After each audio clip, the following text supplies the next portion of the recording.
freaky friend. This is Colleen. And this is Margaret. And we're the Cousins Weird. And it sounded like we did that perfectly, but I don't know if we did, because we're not together. I think that I have to start first, and then... Is that what it is? It matches up. Yeah. On my end. Like, I have to start before you start, because of the delay. Oh, okay. Yeah. Oh my goodness, all sorts of stuff is happening here. I don't know. Why is there a little version of you in the corner? There we go. Okay. All right. Good. All sorts of stuff happened on my computer all of a sudden, and I didn't know what was going on. Terrible Trends 33. Woohoo! Yeah, pretty exciting. Here we are. Very, very exciting. Terrible trending 33 times, so yay. 33, all right. baby. We're going to jump in, because that's what we do for Terrible Trends. So, today's episode is called Cures for Crapulence.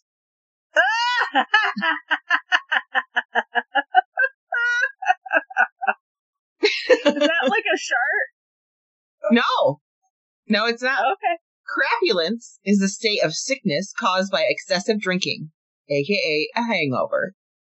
Wow, I'm gonna call it crapulence from now on. That's awesome. Because it's very fitting. You feel like crap. We need to bring it back.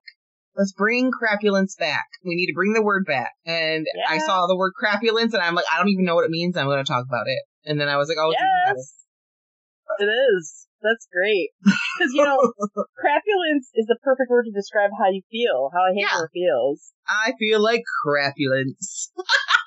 Yeah. So, since 10,000 BC, people have been fermenting things and imbibing in that. And that comes with a hangover. And just as long, we have been trying to cure said hangover. So we have been fermenting, drinking, and getting the consequences of that, which makes us want to cure that. So of all the things we think of fermenting, we also think of ways to cure the consequences of that. So in 5000 BCE, an ancient Mesopotamia physician said, if a man has taken a strong wine and his head is affected, take licorice and oleander with oil and wine in the morning before sunrise and before anyone has kissed him. I'm not sure why that matters, but it does. And let him take it and he will recover. So this doctor said. However, oleander is a toxic plant. I was going to say, I think oleander is poisonous. It could kill you. Yeah, like, it definitely would induce vomiting. Like, if you get the alcohol out of you, you're not going to... But also, if you did too much, you could die. So I think I'll take the hangover. Thank you. Yeah, I'll take crapulence over... I'll take crapulence over death. Yes. Yeah. Definitely. The ancient Assyrians would consume a mixture of ground bird beaks and myrrh to cure themselves of the crapulence. Again... Bird beaks? Yeah. No, bird beaks. Gross. I'll be crap. You know it didn't work. No. There's not even anything that makes sense about it. Greasy burritos. And did you know that there is something alcohol does? It makes something lower in your body, and that thing that's lower in the body makes you, if you have it low, I can't remember what it is now, but it makes you crave fat. So that's why you crave greasy food, because it's something that depletes from drinking in your body, which is interesting. Huh. The ancient Greeks and Romans said that cabbage was the enemy of the grapevine. So when you planted cabbage near the vine, it would wilt it. The vine, not the cabbage. Right. So to them, it made sense. If you drink too much wine, just consume cabbage, and that will just come right out of you. It will want to be there. It's been a while since I had a hangover, but cabbage is not like anything good to have when you're hungover. Margaret, Aristotle himself swore to consume cabbage before and consume it after you drank, and you'd be fine. You see all these ancient Romans just like mowing cabbage. They're like, you know what he's going to be doing later? Cabbage. Gonna be pooping. And gas. Farts. Cabbage farts. How bad? Because people that drink fart too. So it's like alcohol cabbage farts. And they're drinking grape wine. obviously. So too much wine makes me have issues in the intestines. They're going to be shitting. Is what they're going to be. There's a quote in the Canterbury Tales about cabbage. It says, if anyone has drank too much, if a man, the testicles should be washed with salt and vinegar. What? If a woman, the breasts the same. What does that do? So you wash the testicles with salt and vinegar, or you wash the breasts. Also, you want them to... I'm sorry. Oh, you want them to eat the leaf of or drink the juice of cabbage with sugar, whilst you're washing their testicles and boobs with salt and vinegar. That's gonna burn your skin a little bit. Salt and vinegar. That's not gonna feel good on your testes, I don't think. No, or your boobies. No, it'd be very harsh. So the Greeks also believed in the power of a head wreath. They would have a party, and they would. Laurel is what those do. So they're made of lots of different things, actually. If they had a party, they would have crowns for the guests to wear that would protect them from a hangover. Renowned physician Tryphones, which I don't even know if that's how you say the same, said the wreaths were not just simply ornamental. They were combined with different branches and flowers to ward off drunkenness and other maladies. So the drunk ones were made out of things that were related to Dionysus. How do you say it? Dionysus? The god of drink and the whatever. The round, jolly one that's got lots of like ivy and stuff. And that was tend to be what you would. And they said that the unique smell of it was supposed to help you not get hungover. But that's why you see a lot of Greeks wearing wreaths in their heads, because they were not just for ornamental purposes. They're actually using it to cure something or treat something or ward something off, which is interesting. All right, Margaret, your buddy's in this one. Okay. Pliny the Elder. Yay! The Roman philosopher. Asshole. He's an asshole.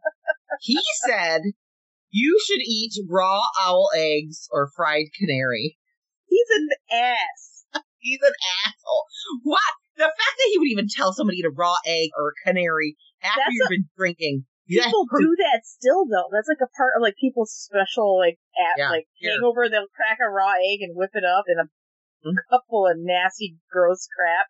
And greasy fried chicken probably tasted pretty good if you did it. Well, it probably did. It's canary. I guess it would be close to like a bird. It's a fried bird. It's probably going to taste the same. In ancient times, you could also cast a spell over your drink before you drank it, and then you wouldn't get a hangover.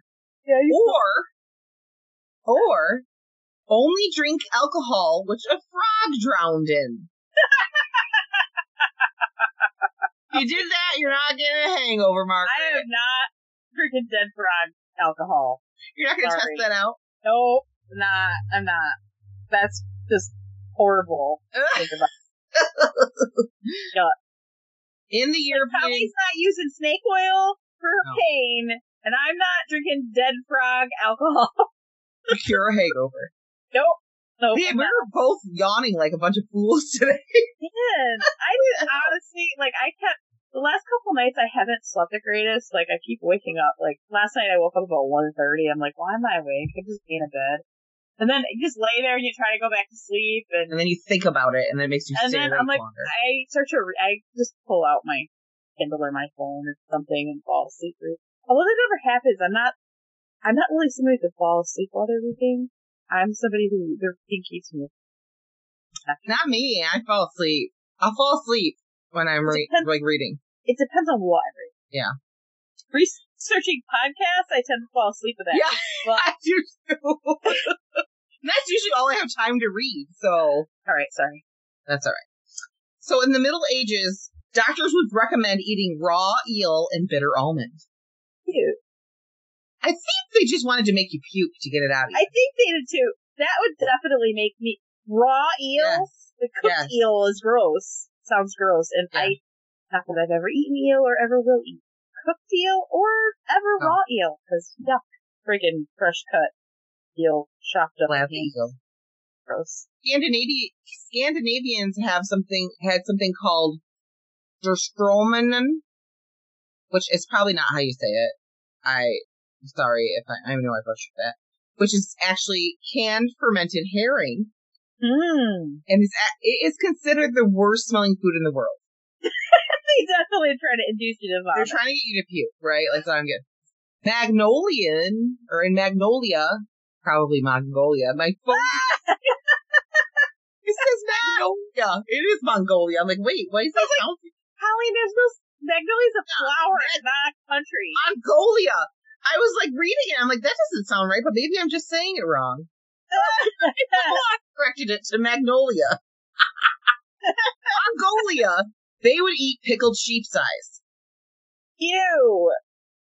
Oh, in China, it definitely is vomit inducing. Yeah. China, they just said drink some green tea. I'm with you. Okay? That sounds I'll do that. I'll drink me some green tea anytime.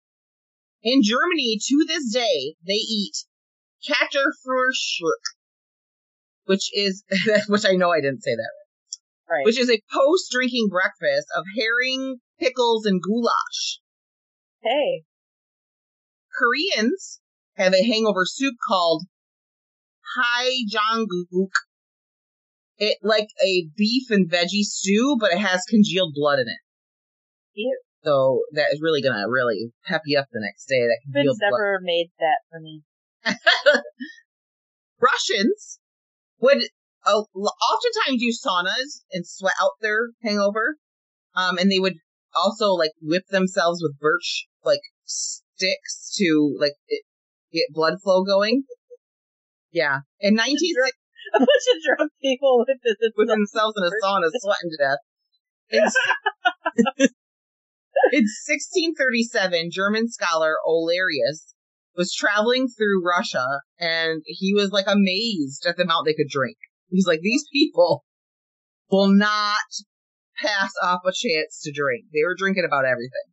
They didn't care what it was, they were drinking about it. And he said their tried and true recipe for hangover cure was pommehle. I know I'm not saying that right. Which translates to after being drunk, which is like the word almost means hangover. You cut cold baked lamb into small strips, mixed with peppers and pickles, and you cut those similarly. Pour mixture equal parts vinegar and cucumber juice, which would be the brine. Yep. And enjoy with a spoon. Now, this makes sense because the brine is kind of like electrolyte. Yeah. And Russians, when they fermented their pickles, so they were good for your gut. Right. That makes salt in it. So that actually probably did make you feel better the next day. Like in my eyes, I think I would leave out the lamb because that's kind of gross on it to me. But the rest of it, I'd try it. Yeah. In 1845, Bernardino Bracca invented a drink. He was Italian. He invented a drink called the Fernet.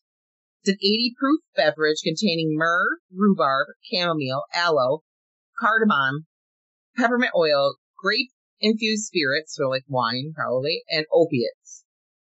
Oh. He said you drink it to cure many maladies from cholera to hangovers. Because you're still drunk. Yeah.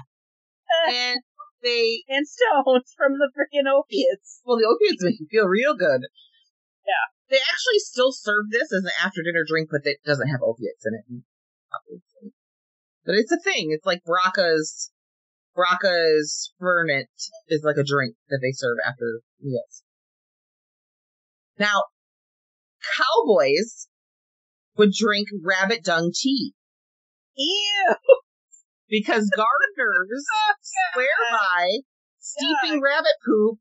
Like gardeners would steep rabbit poop and then pour it on their veggies because of the nutrients, because they have a lot of potassium and minerals in their poop. Uh-huh. So their like potassium and minerals will help cure a hangover. So they drink it. They're American drinking rabbit manure. Yeah. Like the liquid shit that they spread. Yeah. They're spreading across the road from my house right now. It smells terrible. This is what they're drinking. They were drinking it, yeah. Yuck. I'd rather have a hangover, thanks. I know. 90% of these things, I'm like, I'll try the hangover, thank you. Americans also came up with the prairie oyster, which is a mixture of tomato juice, vinegar, Worcestershire sauce, pepper, and a raw egg, and you just gulp it down. And to this day, people swear that this is the cure. I mean, I guess like the saltiness and the tomato juice and the vinegar, and it's kind of like a Bloody Mary if you didn't put the egg in it. Most of that stuff, I mean, the vinegar is not. I guess Pliny the Elder had something going there. I think the protein from the egg is what it is. Like, just cook it and eat it. It's doing the same thing. I think the protein helps you. Honestly, cooked egg white is hard to digest with raw egg white. So maybe you should eat it. I'm not eating it raw. It's like it's not. I'm not either. That's gross. The cooked egg white tastes delicious. Raw egg white, like snot. Yes. I actually never tasted it, but it looks like snot, so I'm not eating it. I can't get past the texture. No, thank you. No. There was a self-described alcoholic named Kingsley Amis, and he published a book called One Drink in 1972, where he shared his self-researched hangover cures. Beef paste and vodka, or baking soda and vodka. It basically was a book of him saying, just mix all these things with vodka and try it, it'll work. So it basically was hair of the dog. He was just like, have another drink in the morning, put some salty in it, you'll feel better. So in 1997, a Korean businessman invents a tea-based drink, and it's called Dawn 808. And Dawn stands for Drinkers Are Winners Now. Which is hysterical. That is hysterical. It used alder leaves. I don't know if that's the right word. Alder? Alder sounds fine. Okay. Well, I'm just wondering because I don't know if it's spell corrected because it's all one word right now and it's supposed to be two words. I don't know what happened there, but I think it's alder leaves that he said would accelerate the breakdown of alcohol. Basically, it helps you you process your alcohol faster so you cure your hangover. There's a doctor right now named Jason Burke, and he invented Hangover Heaven IV. This is a mobile clinic to treat hangovers in Las Vegas. Wow. Noise. Do you hear a noise? Nope, I don't hear it now. Went away. Okay, sorry. Anyway, yeah, so it's a mobile clinic to treat hangovers in Las Vegas. He treats around 11,000 people a year. Wow. So he started out as an anesthesiologist, and he would be treating people in recovery after anesthesia that were coming out of anesthesia that had headaches and nausea, and realized, well, this is basically the same thing you would do for someone with a hangover. I'm giving him the same kind of things. So he made his own treatment in an IV. He kind of mixed some stuff together, decided to test it on himself, and he was amazed as to how quickly he came out of the hangover. Like, he was feeling great right after it was done. So he's like, oh, I see a niche market here.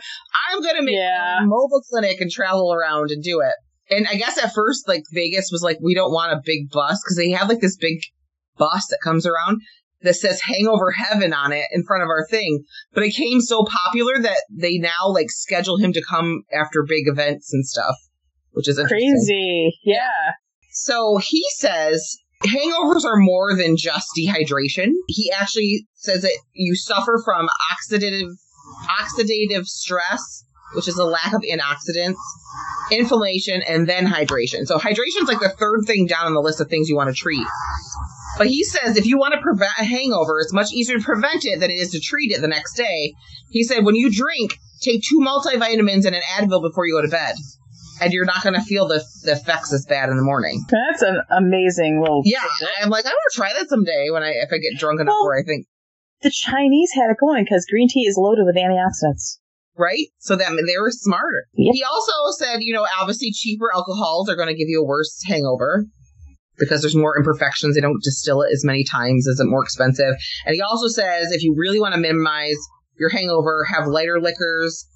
Instead of whiskey, have vodka. And then instead of drinking white wine, you want to have red wine. So wine's the opposite, go darker to minimize the hangover, and liquor is you go lighter. That's cool. That's like interesting. Yeah, interesting stuff. Or you could just not drink. Or you could just not drink at all. Yeah. But if you enjoy a beverage and you like every once in a while you drink a little too much, then try the 2 multivitamins and an Advil for bed and see if it works. I don't know. Mm-hmm. And then obviously you want to hydrate because dehydration still is in there. You need to have your hydration. Yeah. So I was like we were saying earlier, like for me, like if I have a hangover, it's like greasy food, and electrolytes and an Advil. And I find that if I eat something before I go to bed, I don't drink to get horribly drunk like often, but when it happens sometimes, once or twice a year. If I eat something before bed, take an Advil and just like hydrate, I have powder electrolytes that I use. If I use that, I'm fine. Like I don't get hangovers anymore, but I don't really drink that much either, so that helps. If I get a hangover, drink it 2 drinks. I know, because you're a lightweight. Yeah, it's terrible. So I don't drink 2, I drink 1 or half. Right. I know you do. You drink half of one. Yeah, usually. Or you have one and 7 hours later have another one. Or I have one for 3 hours. Yeah. I'm a fast drinker when it comes to any kind of fluid. So I really, when I drink, I have to like not pound it because I just like to drink things. I like to pound them. I've always been that way. I've been a fast drinker of liquids, not necessarily I drink alcohol. like coffee really fast. I can drink tea really fast. But alcohol, I'm like slow. Soda Especially the and ones seltzer. that are good tasting, though. Yeah, and like soda and seltzer, I have to drink slow too. And I don't know if it's because it's the carbonation. Because you burp in. You be burping. I don't like the burp.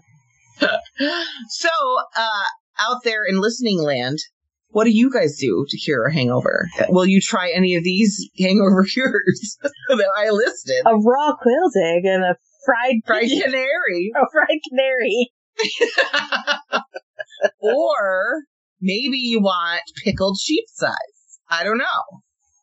You never know. Or you like should let us know. The rabbit dung tea. That's rabbit dung tea. Yeah, you probably can find rabbit dung easier than getting a pickled sheep size. So that probably I would definitely. So if you want to tell us your favorite hangover cure, you should email us, right? Yeah, at thecousinsweird@gmail.com. Or you can send us a message through Facebook or Instagram, because we check those too. Yeah. Did you like my segue there into how I did, and it still took me a second. It still took me a second to catch on. I was like, oh yeah, that's me. That's my shtick there. Oops. Make sure you like us on Facebook and Instagram so you can see the pictures we post to go along with the episodes. They're always interesting, sometimes horrifying. And if I have to be traumatized, so do you. So you need to follow us there and watch them. And then you can share our episodes on there, because that's the best way to support us, is to like and share our episodes and rate us on your listening apps. Rate us on Facebook. You can review us on Facebook, and that really does help us. Wow. What are you doing? There's a thing. I'm rubbing the screen. And oh my God! It sounded like something was crawling through at me. It's weird. I didn't hear anything. Oh my God! It was horrible sounding. Sorry. There was something on my screen and I was like rubbing it up. It was like squeak, squeak. I was like, what is happening?